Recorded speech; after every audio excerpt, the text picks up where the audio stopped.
Hello everyone, welcome back to my channel Wangxian fan fiction explanation. और आज मैं आपके साथ वाइट ओमेगा फॉक्स का नेक्स्ट पार्ट शेयर करने वाली हूँ। I am really sorry everyone कि मैं इतनों दिनों से इस फैन फिक्शन का कोई भी पार्ट अपलोड नहीं कर रही थी, क्योंकि मैंने जितने भी पार्ट इसके लिखे थे वो मैंने एक्सप्लेन कर दिए थे।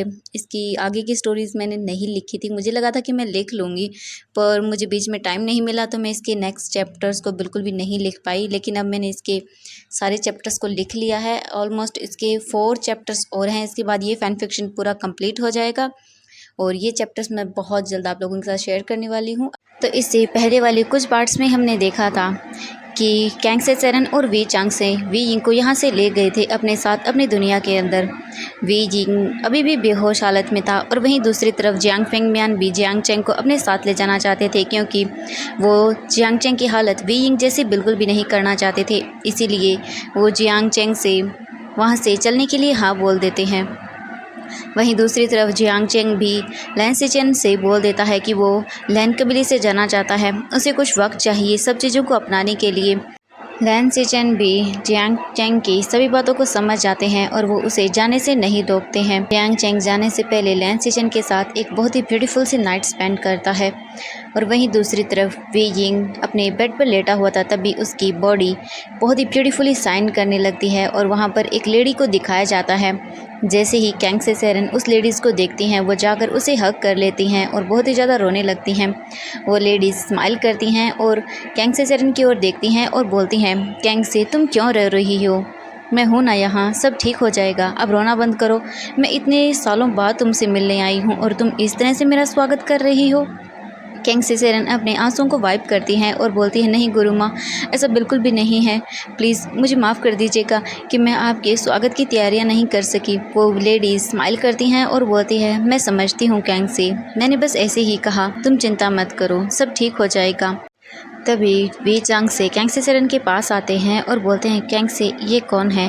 तभी कैंग से सेरन वी चांग से की ओर देखती हैं और एक छोटी सी स्माइल करती हैं और फिर वो उनकी ओर देखते हुए बोलती हैं, ये बाओशन सेरन है, मेरी गुरु माँ, इन्होंने ही मुझे इतना बड़ा किया है, ये ही मेरी सब कुछ है।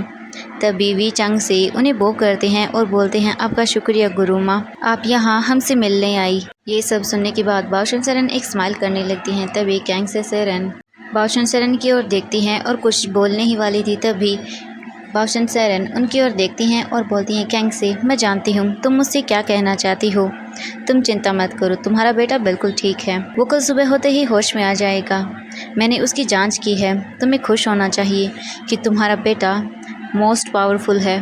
हाँ, थोड़ी सी परेशानी वाली बात है क्योंकि उसके अंदर 2 फॉक्स हैं, वाइट और ब्लैक। वाइट फॉक्स ब्यूटीफुल और प्योरनेस का प्रतीक है, वहीं दूसरी तरफ ब्लैक फॉक्स डार्क कल्टीवेशन का। तुम्हारा बेटा दोनों ही चीज़ों के अंदर माहिर है। वी यिंग हमेशा वाइट फॉक्स के अंदर रहेगा, लेकिन जब जब उसे गुस्सा दिलाया जाएगा या उसे हर्ट किया जाएगा, वो ब्लैक फॉक्स के अंदर चेंज हो जाएगा। उसके बाद उसे रोकना बहुत मुश्किल होगा और शांत करना तो उससे भी मुश्किल होगा। ये सुनने के बाद कैंग से सेरन और वी चांग से दोनों ही बहुत ही ज़्यादा डर जाते हैं वी यिंग को लेकर। तभी बाओशन सेरन उनकी ओर देखती हैं और बोलती है, लेकिन आप चिंता मत कीजिए, मैंने अपनी पावर से उसकी दूसरी पावर्स को सील कर दिया है। वी यिंग अब तब तक ब्लैक फॉक्स में नहीं बदल सकता जब तक कि वो अपने सारे पावर्स को अच्छे से यूज़ करना नहीं सीख जाता, तब तक वो उसकी सिर्फ वाइट फॉक्स की पावर्स का ही यूज़ कर सकता है। अपनी ब्लैक फॉक्स की पावर्स को वो बिल्कुल भी महसूस नहीं कर पाएगा। जब उसे सही तरह से अपनी पावर्स का यूज़ करना आ जाएगा, तब वो अपनी ब्लैक फॉक्स की पावर्स का यूज़ कर सकता है और वो बहुत ही कम ही ब्लैक फॉक्स के अंदर बदलेगा, वो भी तभी जब सभी को उसकी ज़रूरत होगी, वरना वो उसमें चेंज नहीं होगा। आप चिंता मत कीजिए। ये सुनने के बाद कैंग से सेरन और वी चांग से एक राहत की सांस लेते हैं। इसके बाद कैंग से सेरन वी चांग से और बाओशन सेरन दोनों ही वी यिंग के रूम से बाहर आ जाते हैं। वो एक दूसरे के साथ बैठकर बहुत सारी बातें करते हैं।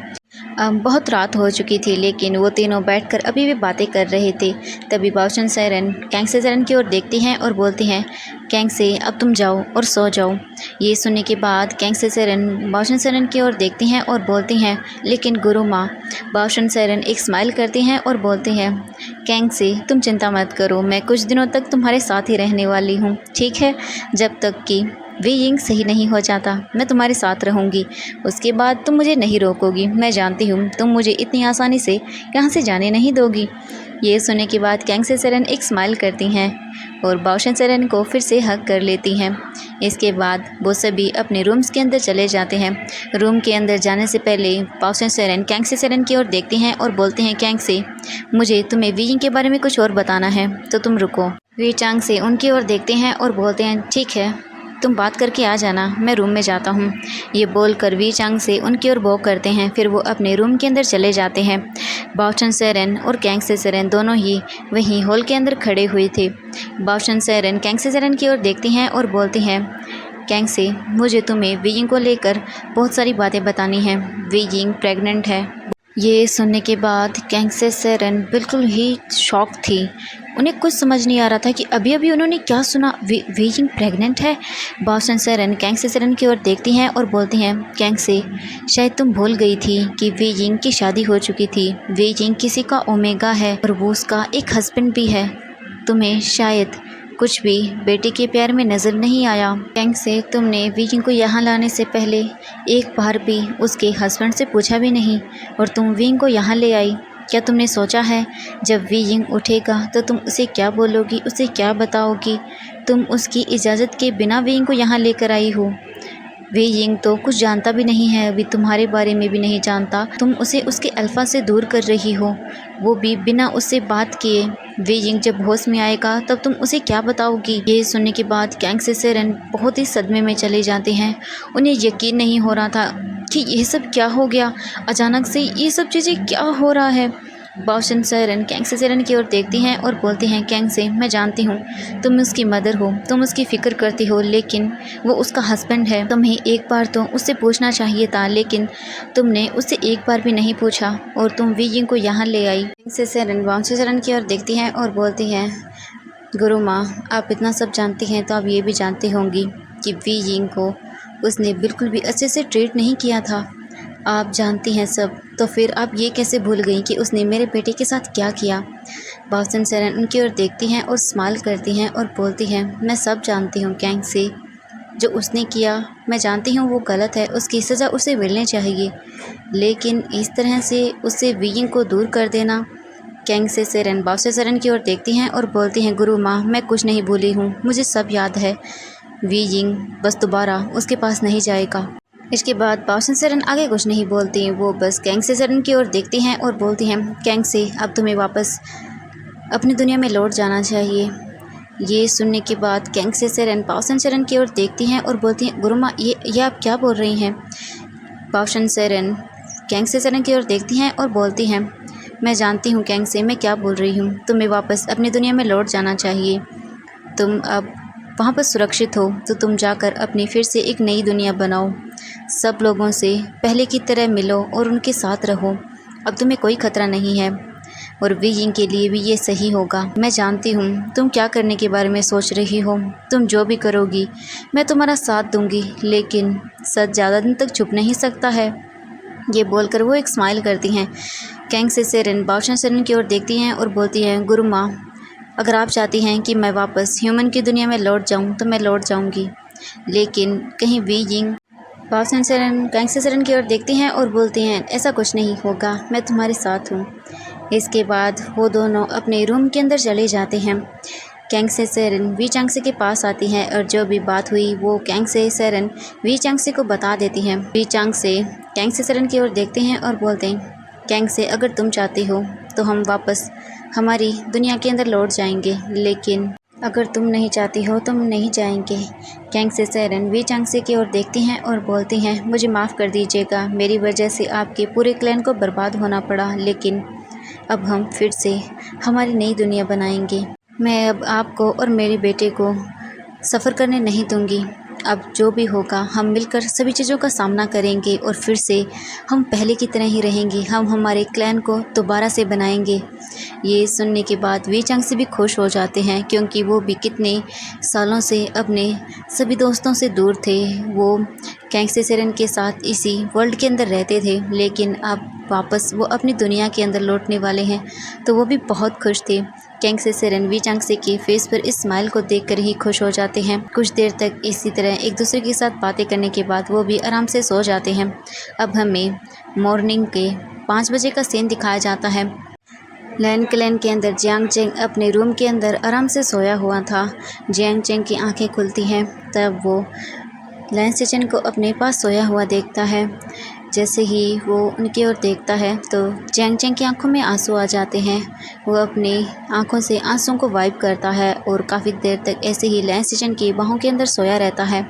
कुछ देर के बाद जियांग चेंग बेड से खड़ा होता है। वो लैन सिचन के फोरहेड पर एक किस करता है और बोलता है, मुझे माफ़ कर देना, लेकिन अब मुझे जाना होगा।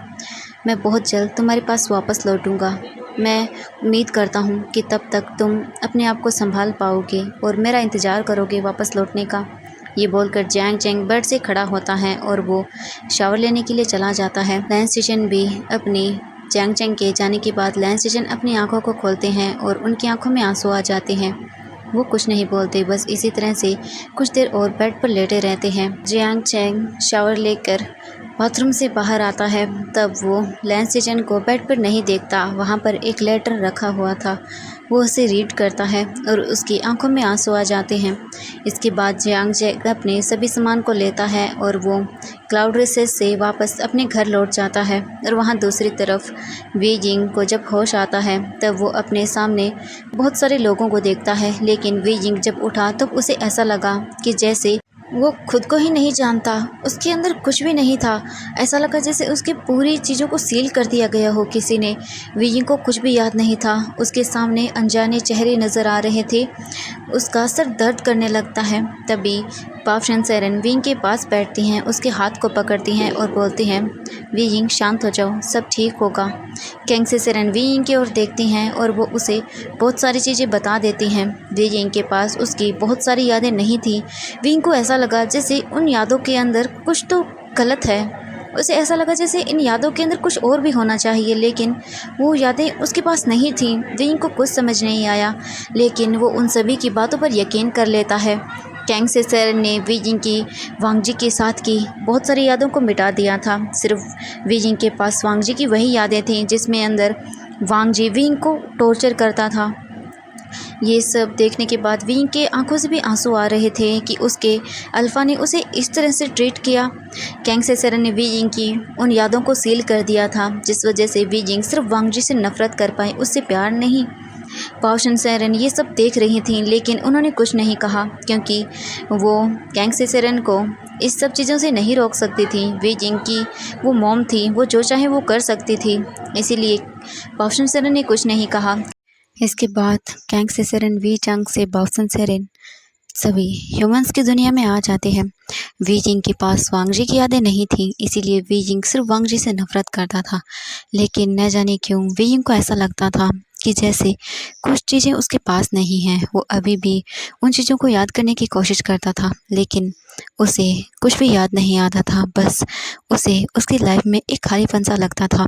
और वहीं दूसरी तरफ वांगजी भी अब कभी दोबारा लैन कबीला नहीं लौटा। उसने अपने ब्रदर को एक लेटर लिखा और बोल दिया कि वो लैन कबीला अभी नहीं आना चाहता है, इसीलिए उसे ढूंढने के लिए कोई भी नहीं आए। वांगजी लैन कबीला छोड़ चुका था। लैन किरेन ने अब कल्टीवेशन वर्ल्ड से अपना रिश्ता तोड़ लिया। वो सिक्लूजन के अंदर चले गए थे क्योंकि वांगजी का जाना उनसे बर्दाश्त नहीं हुआ और उन्होंने सभी जिम्मेदारियां अब लैन सिचन को दे दी थी। और वहाँ लैन सिचन ने भी अपने आप को सेक्ट की जिम्मेदारियों के अंदर बिजी कर लिया क्योंकि वो जियांग चेंग को याद करते हुए रोना नहीं चाहते थे। इसीलिए जियांग चेंग की याद न आई। वो अपना सारा टाइम सिर्फ क्लैन के मैटर्स को सोल्व करने के अंदर ही लगा देते थे। इसी तरह देखते देखते 5 साल बीत जाते हैं। 5 सालों के अंदर बहुत चीज़ें बदल गई। वांगजी कभी कबीला नहीं लौटा। लैन सिचन पूरी तरह से रूड बन चुका था। वो जियांग चेंग का जाना बिल्कुल भी बर्दाश्त नहीं कर पाया और लैन सिरेन भी अब कुछ नहीं करता था। वो सिक्लूजन से बहुत साल पहले वापस तो आ गया, लेकिन उसने क्लैन के मैटर में बोलना बिल्कुल भी सही नहीं समझा। वो बस बच्चों को क्लासेस देता था, इसके अलावा वो कुछ नहीं करता था और अपने आप को बस एक रूम के अंदर बंद रखता था। और वहाँ दूसरी तरफ वे चैंग से और गैंग से सेरन भी वापस ह्यूमंस की दुनिया के अंदर आ गए थे। उन्होंने फिर से अपने सेक्ट को खड़ा किया। बहुत सारे लोग उनसे जुड़ गए थे। वो बहुत सारे क्लैन से जुड़ने लगे थे और अपने कबीले को फिर से उन्होंने खड़ा किया। 5 साल उन्होंने मेहनत की और 5 सालों के अंदर उन्होंने एक भी बार पीछे मुड़कर नहीं देखा। वो बस आगे बढ़ते गए और उन्होंने फिर से अपने सेक्ट को वापस वी सेक्ट बनाया। अब एक सेक्ट और वहाँ एग्जिस्ट करता था, वी सेक्ट, जहाँ सभी चीज़ें बहुत अच्छी थी। अब हमें 3 बच्चों को दिखाया जाता है जो एक दूसरे के साथ बहुत ही ज़्यादा झगड़ा कर रहे थे और उनमें से एक छोटी सी लड़की जो कि पॉन्ड के अंदर गिर जाती है। ये देखने के बाद वो तीनों बच्चे बहुत ही ज़्यादा हंसने लगते हैं, लेकिन उन तीनों में से एक ऐसा भी था जो कुछ नहीं बोल रहा था। वो बस चुपचाप वहाँ खड़ा हुआ था। ये लिटिल बॉय बहुत क्यूट था, लेकिन इसके फेस पर कोई एक्सप्रेशन नहीं थे, बिल्कुल शांत था। और वहीं वो दोनों बच्चे बहुत ही ज़्यादा एक दूसरे के साथ झगड़ा कर रहे थे और चिल्ला रहे थे। तभी वहाँ पर एक पर्सन आता है जिसने ब्लू कपड़े पहने हुए थे, जो दिखने में बहुत प्रिटी था, और वो उनकी ओर देखते हुए बोलता है, तुम शैतान तीनों के तीनों ये क्या कर रहे हो और ये क्या हालत बना ली है। तभी वो एक छोटा सा बच्चा जिसके फेस पर कोई एक्सप्रेशन नहीं थे, वो उनके पास जाता है और बोलता है, चैंग चाचा मैंने कुछ नहीं किया, ये दोनों एक दूसरे से लड़ रहे थे। अब हमें यहाँ पता चलता है कि ये हमारा झैंग झैंग है। झैंग झैंग उसकी ओर देखता है और बोलता है, ओ आयुआन, इन्होंने तुम्हें परेशान किया, ठीक है हम इन्हें पनिशमेंट दिलवाएंगे, अब चलो यहाँ से। ये बोलकर झैंग झैंग उन तीनों बच्चों को वहाँ से ले जाता है। तो फ्रेंड्स आज के लिए बस इतना ही, नेक्स्ट पार्ट के लिए वेट कीजिएगा। Thank you so much friends मेरी वीडियो देखने के लिए। और ये तीनों बच्चे बहुत क्यूट है और